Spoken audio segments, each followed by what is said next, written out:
Yo, what up? How you guys doing out there today? This is your boy Roto Beast. I'm here with my boy Jeremy.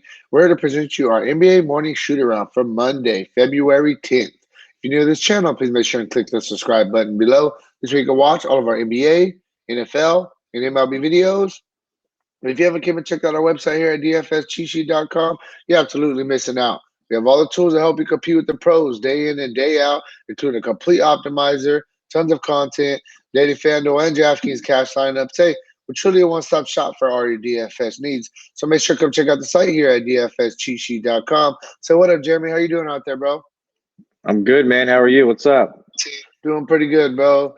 Hey, we'll get it done in the nighttime. This way, they have all night to kind of review the information, all morning to kind of look over it. Obviously, we're doing this the night before, so there are going to be some updates as far as injuries, lineups, etc. But hey, we'll do our best to update that in the comment section throughout the day tomorrow, and moving forward. So yeah, man, I'm ready to talk about some basketball tomorrow. You ready to go? Absolutely, man. Absolutely. Definitely. Real quick before we do though, we got a lot of really good things going on with the site. We got NASCAR up, NHL going full throttle. NBA's been doing very, very well. We got a lot of different things going on. Some new things coming very soon as well. It's a very exciting time for us here at dfscheatsheet.com. So check out the site, man, and give us a try. Let us know what you think. Let us know what we can improve on if there's some things that you guys would like to see different. And yeah, man, let's jump into it. You ready to go? Yeah. Cool. First game we're going to talk about, we got Charlotte going into Detroit to face the Pistons with no Andre Drummond anymore. No Andre Drummond and John Henson, Thon Maker, and your boy Christian Wood at 8,100, man. You don't have to talk about that. But yeah, on the flip side of it, you got Charlotte. Terry Rozier coming in at 6,200 on FanDuel. I think it's a very cheap price for Terry Rozier if Derrick Rose is not going to play. Terry Rozier's playing a lot of minutes. You look at the minutes totals, as many as 38 minutes. In an overtime game, he played 45 minutes, but he's averaging right around 33 minutes right now, and he's almost at a fantasy point per minute. So, for the year, he's averaging 31 fantasy points per game. That's right at a 5X return on 6,200. So in this matchup, there's definitely upside in that price tag of 6,200. You also have to look at Devontae Graham. The price tag kind of creeping back up closer to the 7,000 mark. Don't like him as much as I like Terry Rozier, but Miles Bridges is a guy that you have to talk about. This guy continues to impress. Another 20-point outing. He's had at least 20 real points in 4 of the last 5 games with as many as 25. He's also playing a lot of minutes, as many as 39 minutes over that stretch. So there's some good value here with Miles Bridges and with Terry Rozier. And then the center position is really a full fade if you think about it. I mentioned this the other day with Charlotte. We don't know if they're going to play Biyombo. We don't know if they're going to play Hernan Gomez. We don't know if they're going to play Zeller. It turns out Hernan Gomez had played like 20 minutes and 17 minutes and then played 0 minutes. So the center spot is pretty much a full fade. I think you can look, though, definitely look at Rozier and Bridges, though. Yeah, on the Detroit side of things, I mean, I think it's just super funny. So, man, when you talking about Christian Wood, he's all the way up to 8,100. He's getting a lot of minutes with Andre Drummond. It's 4 straight games of at least 32 minutes, and it's 4 straight games of at least 35 fantasy points. And his price tag is at 8,100. It skyrocketed. You feel me? Now, but what doesn't make sense to me, let's look at his teammate. You got Reggie Jackson, okay? Reggie Jackson has had 4 of the past 5 games. He's got you at least 33 fantasy points with a 37 fantasy point, a 46 fantasy point game in there. He's only 5,900. So the guy, Christian Wood, has had the same exact production basically as Reggie Jackson the past 4 games, and his price tag jumped up almost 2,000 compared to Reggie Jackson. I think that Reggie Jackson is a little bit underpriced if he's going to play this minutes and continue to produce. I think he's a guy you can look at in GPPs. I mean, I definitely think I like Christian Wood. I just don't like him at this high price tag. I just don't know if he's giving us a crazy upside and giving us the floor that we want. At 8,100, it's a really steep price tag. But I mean, I think you could throw him in a couple of GPPs if you're running, multi entries and kind of feel good about him being low owned. I just don't know how much I want to really pay for him at that price tag. A guy I really like though, I like Bruce Brown at 4,500. The guy's playing a bulk load of minutes, 5 straight games of at least 33 minutes. Yes, he hasn't done nothing crazy, but He's got you at least 24 fantasy points, which is 5x on this price tag. He's hit 6x in 4 of those 5 games. It showed us the upside game against Denver, where he played 37 minutes and got you 43 fantasy points. So I think that he's a guy that you can look at. Outside of that, I mean, you could throw out Thon Maker, you could throw out John Henson. I think that those guys are kind of eat into a little bit of each other's minutes. Thon Maker's played 28 minutes in back-to-back games. If he's going to play 26, 27 minutes, you could definitely look at him. But with the fact that John Henson made his debut last game and he got 17 minutes, I definitely think those guys will kind of start eating into each other, so it makes it tough. They're both pretty cheap, though. Both could definitely hit the price tag fairly easy and give you a little bit of upside. But that's really where I'm at with Detroit. Moving on, next game we're going to talk about, we got Atlanta going into Orlando to face the Magic. So one quick thing, Christian Wood's price jumped from 5,500 to 7,100. They had between Andre Drummond getting traded and the very next game that Detroit played. So he went 55 to 71, and then one game with no Drummond, he goes to 8,100, another $1,000. Right. So, right. But you get what I'm saying though with the Reggie Jackson, right? I'm not saying, oh, I love Reggie Jackson, but literally the numbers are almost identical. And fucking Christian Wood jumped 3,000. Jackson's still pretty cheap, But yeah, let's jump into this Atlanta-Orlando game. I mean, Trae Young should be back here. We've seen Trae Young miss a couple of games in the last week or so, dealing with some ailments. But he comes back and he plays 47 minutes, 48 points, 13 assists, 67 fantasy points. So at 9,500 on 9-game slate, where the point guard position overall is not extremely deep with, Luka Doncic out, Kyrie Irving out, Lowry's a game time decision. Trae Young's a clear pay up spot at the point guard position. Orlando on paper looks like they're a tough matchup, but I don't think that anybody is a tough matchup for Trae Young with the volume of shots he gets up, with the amount of assists he gets, and then kind of the way that Atlanta plays, right? They're a real fast break team up and down the floor. And Trae Young, I mean, he can shoot the ball from anywhere. He's shown that. So I think he's the clear pay-up spot at the point guard position on this slate. Outside of that, you can look at guys on this Atlanta team. You can look at Herder. You can take a look at, it really depends on if Cam Reddish is going to play or not. DeAndre Hunter. You can look at some of these guys, but it's really 2 guys, and it's 2 guys only that you have to give consideration to, and it's Collins and it's Trae Young. Collins' price tag just kind of stays right here. It's 7,500 on FanDuel.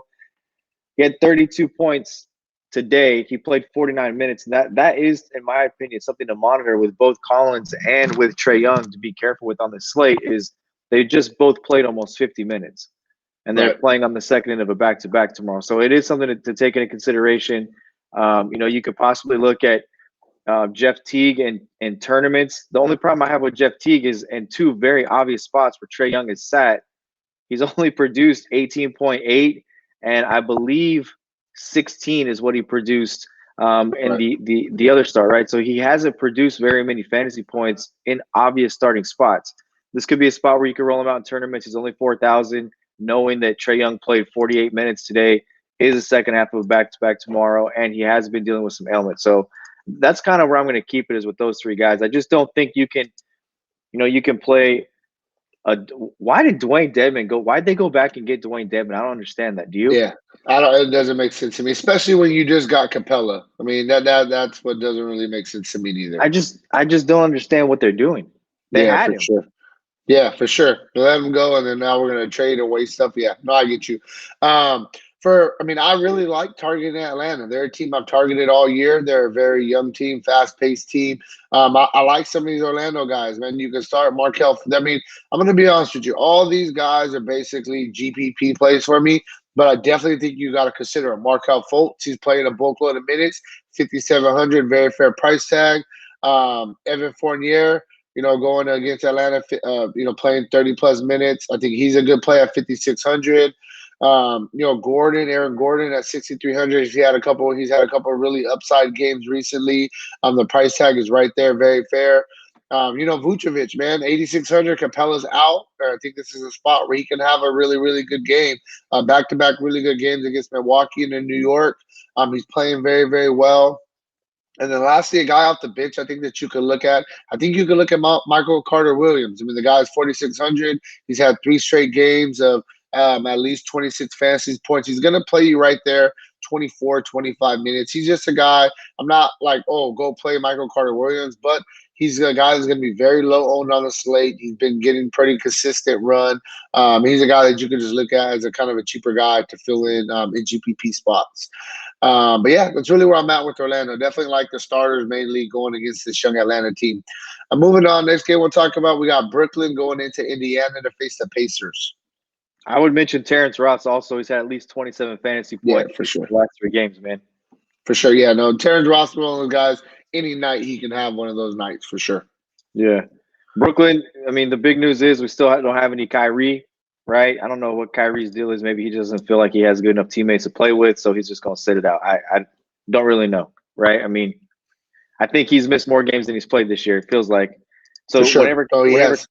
whenever Kyrie is out, you have to take a look at Spencer Dinwiddie. The problem is there's the Giannis news that's looming on the backside of this that we'll get to, where he's been listed now as a game time decision for personal reasons. And that would just put Eric Bledsoe as a much better play, replacing somebody who's going to be out. But if Giannis is to play, then you would look at Dinwiddie at 7,500, who takes over the point guard responsibilities. Problem with Dinwiddie is that I think the better player right now, in my opinion, is LeVert. Dinwiddie finally had a really good game against Toronto in this starting role of point guard, where he played 36 minutes, had 21 real points, and 47.7 fantasy points. But 7,500, I just think that you could consider him. I just don't think he's the default best play playing for a guy. I mean, that's what we talk about, right? When somebody's out, it's the minutes bump that you get that equals the opportunity that gets you the fantasy production. 7,500 has kind of been his role. It's not the best spot in the world. Indiana is weak against these guys, but I think you can make a case that Malcolm Brogdon is a better play in this spot than Dinwiddie. So that's kind of where I'm at with that. You know, as you go throughout the Brooklyn Nets roster, there's not a lot of guys that I'm really interested in playing, to be really honest with you. I mean, outside of LeVert, his price tag now up to 5,600, but rightfully so. He's playing really well. I mean, 48.6 yesterday, 35.8 on the 5th against Golden State, 44.1 against Phoenix. He's started to get on a roll. Hey, I've been saying play him, bro. He's too good of a player for what he's been producing. We both have when he was down at 4,100, right? So, yep, I mean, I just think that he's really the best play on the Brooklyn side of things. You know, you could look at Taurean Prince in tournaments because he can always have that one game.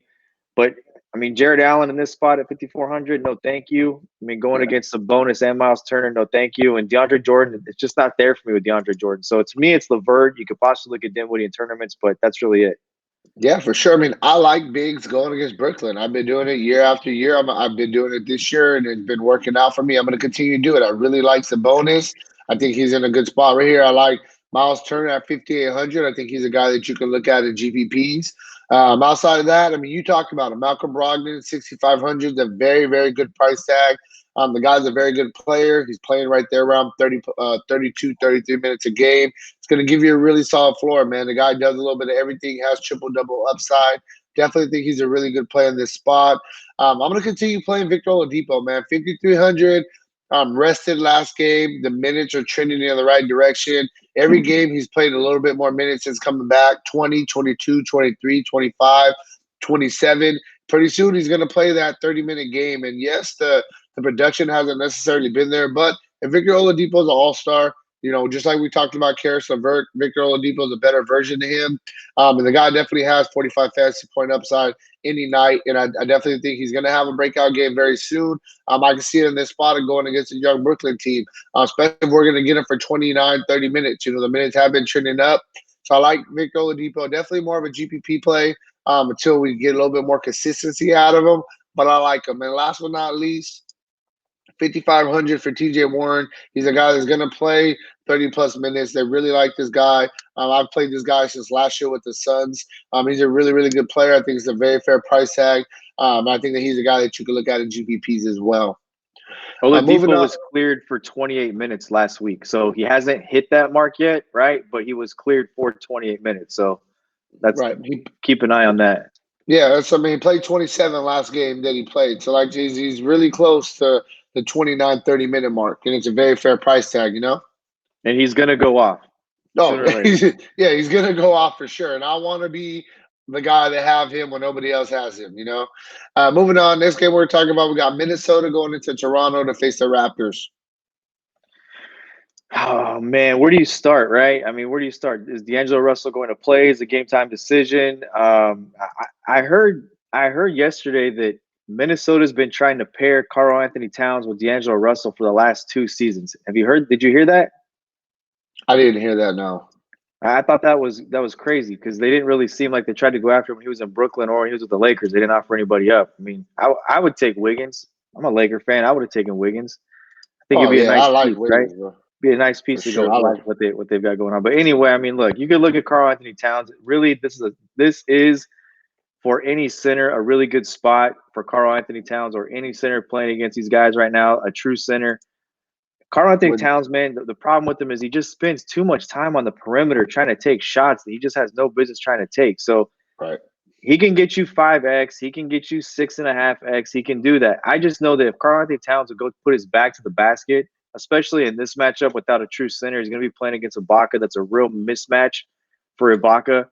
Karl Anthony Towns could get you 70 fantasy points in this spot. He can get you 30 and 15 easily if he just would put his back to the basket. So that's a frustrating thing. But from a fantasy perspective, he is still a good play here because he can return on that price tag of 10,000. Depending on what happens with D'Angelo Russell, we know if he plays, he'll be a very high usage player. We know Minnesota went and got him to play point guard. So, that would take away the Jarrett Culver situation. There is value on this Minnesota team. If D'Angelo Russell isn't going to play, you could start right there with Jarrett Culver at 4,000.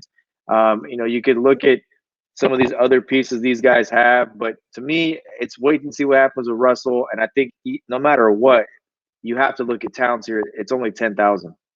Yeah, for sure. Very good price tag. So I mean, on the Toronto side of things, we gotta wait and see what happens with Kyle Lowry, 7,200. If he plays, I think you can look at him as a GPP play. If he doesn't play, then it's gonna give a bump to Fred VanVleet. At 6,700, I'll really either way. I think Fred VanVleet's in a really good spot, but I like him even more if he's gonna have to take over the point guard role for Kyle Lowry. So we definitely gotta wait on that news. Outside of him, I mean, you can look at Siakam at 8,300. He's a GPP play because he's been very up and down, but he does give us the upside. We know that, and I think this is a decent spot for him. And then you talked about Ibaka. As much as Karl Anthony Towns, I really like him. I like the call. Karl Anthony Towns isn't the best defender. He's more of an offensive player. And I think this is a decent spot if Ibaka doesn't get in foul trouble. He's had 3 straight games of at least 31 real life minutes. And I think he can produce here. Ibaka went against Indiana, who we talked about has Sabonis and Miles Turner. He went off for 43 fantasy points. So I think that this is a spot you could look at Serge Ibaka in GPPs. But I think they're all more GPPs. I do like Fred VanVleet in cash games if Lowry is out. Moving on, next game we talk about, we got Sacramento going into Milwaukee to face the Bucks. This is going to be about Giannis, right? I mean, let's see if Giannis plays or not. But I think if Giannis doesn't play, it definitely opens up for a guy like Bjelica. Bjelica is a guy that, there's no Rashawn Holmes, there's no Marvin Bagley. We know Harry Giles is not going to play a ton of minutes. Bjelica is a guy who's had some really good games over the last month or so. And even in the last 2 games, got at least 30 fantasy points at a 5.8 price tag. So he's right around that 6x return on his price tag. And he averages 27.1 for the season. We've seen him have the upside of 55, 57 fantasy points. So if Giannis isn't going to play, I think it opens up a lot of opportunity for a guy like Bjelica who can get you rebounds, knock down a 3, probably would draw Giannis because of the size of Bjelica playing against a guy like Giannis. So I think that's the first thing you look at. I think De'Aaron Fox is in a really good spot again. Milwaukee's not a very good team against one position. They're kind of a really good team against all positions, but Fox is the default usage guy. Buddy Hield coming off the bench still, Bogdanovich. These guys are chopping each other's minutes up. So I don't really like either one of them. Harrison Barnes not a guy you ever want to take a look at, in my opinion, unless you're looking for a dart in a tournament. Outside of that, I'm looking at Bjelica, and that's really it, to be honest with you. Yeah, I mean, I like these Milwaukee guys with or without Giannis. I mean, they're all very fair price tag. Eric Bledsoe, 6,700. Middleton, 7,400. We got what is it, Brook Lopez at 5,700. I think he's in play. If Giannis is in, then you can play Giannis. If Giannis is out, then you just do what we do every single time Giannis is out. You stack up Bledsoe, Middleton, Ilyasova, Brook Lopez. They all get major, major bumps when Giannis is out. So I mean, when it comes to Milwaukee, we got to just really wait on that news. That's one of the really key pieces of news on the slate. I mean, it is what it is. The moment we get that news that that Antetokounmpo's out, it's a stacked Milwaukee day. It always happens. So Always. we just got to wait on that news. That's one of the biggest news of the slate tomorrow. Moving on, next game we're going to talk about. We got Utah going into Dallas to face the Mavericks. I mean, you could start with Mike Conley here. The price tag is up from 4,300 all the way to 5,700, and the minutes have increased, right? When he came back, you were looking at him playing 15 to 19 minutes, and then he kind of went up to 24, and now you've seen him play at least 30 minutes in each of the last 4 games and get you at least 30 fantasy points in each of the last 4 games. So I think this is a decent matchup for Conley. Playing against Dallas without Luka Doncic, I mean, he's going to draw Seth Curry, Jalen Brunson, maybe JJ Barea, some of these guys. And I think Conley's a very experienced player. And I like Conley in these types of matchups. When he plays against Phoenix or Dallas or Sacramento, I like him in these games because they seem to be more up-tempo. And Conley seems to do pretty well in these spots. So I think you could definitely look at Conley. It's a very fair price tag. He'll be a lower-owned option, especially if Giannis is out and we have some of that default chalk that we just talked about with Milwaukee. I think he'll be a lower owned option. And I love the fact that FanDuel and DraftKings put these DVP rankings in their platform because people just look at those and they kind of like avoid the red number, right? But that's maybe what a team's done over the course of a season. You got to take into account that Luka Doncic isn't playing here. What have they done over the last 3 or 4 games without Doncic? Are they still as dominant against point guards? Are they not? You know what I mean? So you have to take that into consideration. So I like Mike Conley a lot. Mitchell at 7,000. I'm probably going to say pass on that. I just, you need him to get you 42 to 45 fantasy points at that price tag. He's scoring, but he's kind of hovering around 30 to 35 fantasy points. And, you need more than that. You need a lot more than that. Lastly, I'll mention Rudy Gobert at 7,700. This is a very, very, very cheap price tag for Rudy Gobert. For sure. Borderline feels like a trap, but he's playing big minutes. He's playing 36, 35, 38, 37 minutes, and he's right at that 40-point fantasy point mark. So, with no real center there, you're looking, Willie Cauley-Stein, he's not going to play a lot of minutes. Kleber's going to play some minutes. They kind of got an open revolving door at the center spot. This is a really good spot for Rudy Gobert. Yeah, no, I definitely would agree with you. On the Dallas side of things, I mean, I think I'm going to start with Porzingis. It's a tough matchup going against, he may not directly be matched up against Gobert, but there is going to be times he is going to be on Gobert. He's, if Gobert comes out, if he pushes Gobert out to a 3-point line, pulls him out there, I definitely think Porzingis could have some success. But Porzingis can't go down there and bang with Gobert. Nonetheless, he has been playing very well. Since Doncic has went out, I mean, he did rest last game, so he's going to come out tomorrow, refreshed, ready to go. So I think that you can look at Porzingis and GPPs. The only other 2 guys I really have interest in for this Dallas team, I think that you can look at Tim Hardaway. He's shown a couple really, really explosive games recently. The Tim Hardaway that we know from New York. So I think he's a guy you can look at GPPs at 4,800, fair price tag. And then Brunson. Brunson has showed us. Definitely been a little bit inconsistent, but he showed us some upside as well. The minutes have been there, so I think Brunson's a guy you can look at GPP as well at 4,600. Moving on, next game we're going to talk about, we got San Antonio going into Denver to face the Nuggets.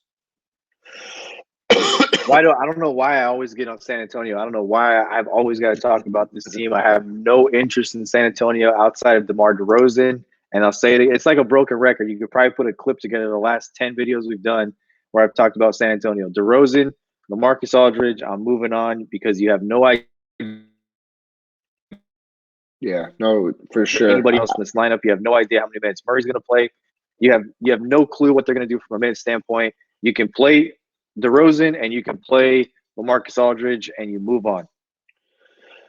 Yeah, for sure. I mean, on the Denver side of things, there's a couple of guys that we could definitely look at. I mean, Jamal Murray came back from injury. He's been playing very well, back-to-back games, scoring the ball well. I think he's a guy you can look at 7,200 in GPPs. Jokic, price tag all the way up to 11.3. I definitely think there's a spot you can look at Jokic. San Antonio doesn't have a real center.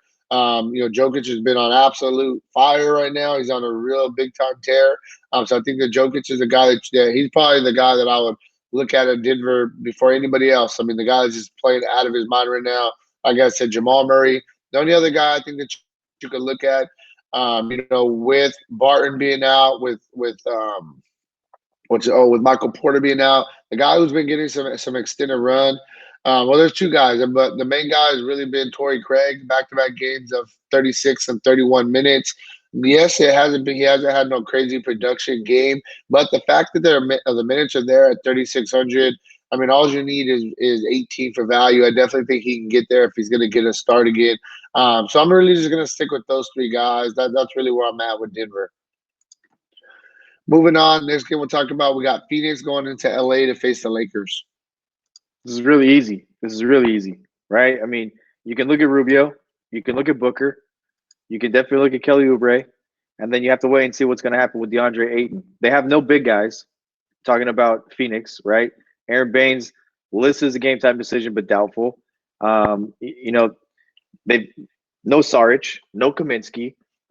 Cheek Diallo is not getting any run at all. So, I mean, you got one guy who's playing big minutes, and that's DeAndre Ayton as a big guy. So you can look at all four of those guys. The Lakers, I don't think, have figured out how they're going to play defensively. They had no business being behind and needing to play the type of game they played on Saturday night against Golden State. Golden State's an inferior team. So as long as the Lakers are going to get in these track meets with teams and make them fourth quarter games, you have to look at players on the other side, especially if it's going to be a 125, 120 game, or if it's going to be a 120, 117 game. There's going to be that many points scored in these Laker games because they're not going to play defense. Then you have to look at these guys. So you look at Ricky Rubio, you look at Devin Booker, you look at Kelly Oubre, and you look at DeAndre Ayton if he's going to play. And that's all four guys are in play. Until the Lakers show they're going to play defense at the level the Clippers play, you have to look at the scores on teams that are playing the Lakers. Yeah, for sure. And I mean, on the Lakers side of things, it's easy. I've been talking about the same three guys every single day that I get the Lakers. We're going to continue to stick with those three guys and move on. It's LeBron James, it's Anthony Davis. You talked about Phoenix doesn't have any big guys at 10.4, a very fair price tag.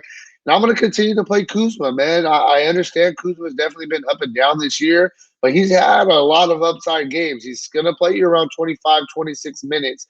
And at 4,300, he can definitely get you 6, 7x any night if he's shooting the ball well. So, I mean, I like those three guys. I'm going to stick with those three guys to play on the Lakers side of things, and that's really where I'm at with the Lakers. Moving on, final game of the night, you got Miami going into Golden State to face the Warriors. We got to wait and see what happens with Jimmy Butler. He was out today, out for the last 2 games now with the shoulder injury. This is going to be the second half back-to-back for them, so we'll have to see what happens with him. If we get news that Jimmy Butler is going to be out tomorrow, then I think Goran Dragic becomes somewhat of a lock. I know people are on Kendrick Nunn, and I know that for the majority of the season, Kendrick Nunn's played extremely well, filling in for other guys who have been hurt, be it Justice Winslow or Jimmy Butler or Duncan Robinson or Tyler Hero. Whenever those guys are out, it seems like the bump has gone to Kendrick Nunn, but not recently.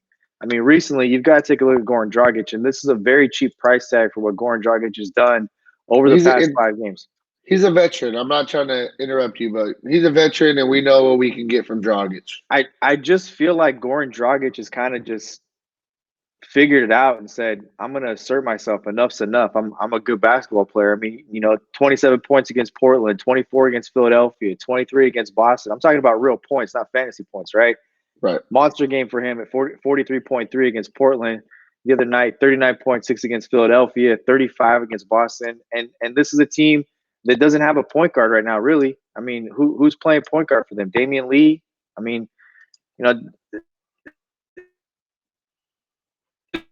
right. I like pieces that Miami added with Jay Crowder. I like the pieces they put around this team. So I just don't like that Bam's price is 8,500. I'd be all over Bam here in this spot. But the way roster construction goes tomorrow, you may be able to afford to get him as well. And I think this is that he could have big upside in this spot. I mean, I think he can get you 45 to 50 in this spot against the Warriors if the Warriors are able to keep this game close like they did against the Lakers the other night. And one thing you and I have talked about is the Warriors are terrible.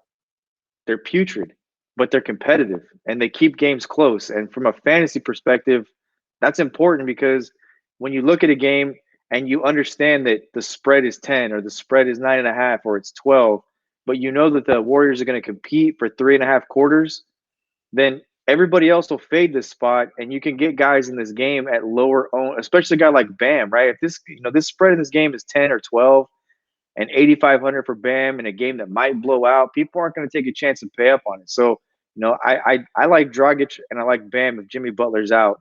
If Butler plays, I think that you can play Butler. I think that this will be a spot you can load Butler up and watch him just go work.